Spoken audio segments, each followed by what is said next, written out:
I live in the low-income community of East Palo Alto. I'm an African-American male.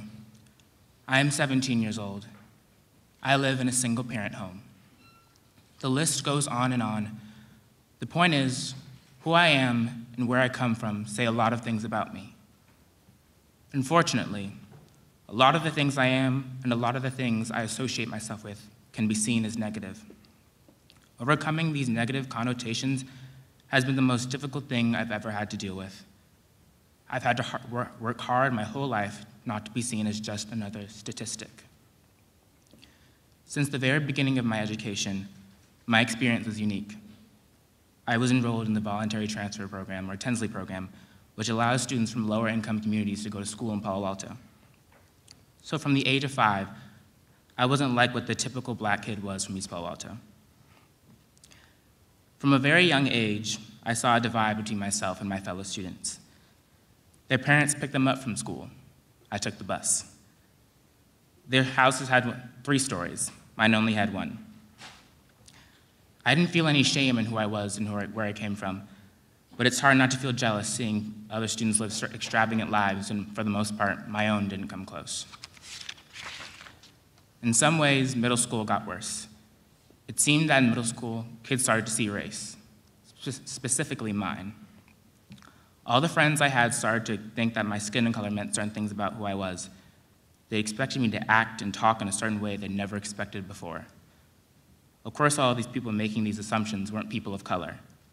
Why didn't I hang out with other kids of color, you might ask? Well, most of the other kids who looked like me or came from where I came from didn't share the same goals I had. But how could I blame them? I had seen the same things they'd seen. I interacted with teachers that didn't believe in me, felt inadequate compared to other students like they had, and even met financial barriers like they had. It's hard to maintain a positive outlook when you feel like so much is stacked up against you, especially when some of the teachers, the very people who are supposed to be encouraging you, don't expect very little from you. And most of these students didn't have a mother who was the first of 6 to go to college, a father who had a tireless work ethic, a sister who constantly nagged them to keep them moving forward. At first, I was angry with these kids who didn't seem to be taking advantage of the opportunities they've been presented with. But I came to realize that they were just victims of a fractured system just like I was. High school had a rocky start. I was so obsessed with fitting in that academics seemed secondary.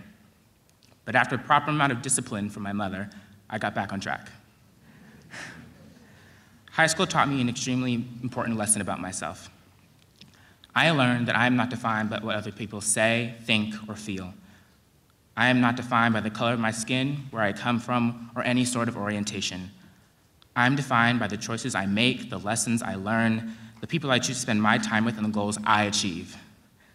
These ideals kept me moving forward, kept me thinking that by me making the right choices, someone who faced similar struggles as I did could look up to me and realize that they're not alone, and they can strive for better just like I did. I am proud of who I am, and I can honestly say that I am glad I faced the struggles I did in my life, because I came out the other side a stronger person. My name is Daryl Dillahunty, Jr., and I am proud to say that I will be majoring in vocal music performance at California State University, Northridge. Thank you.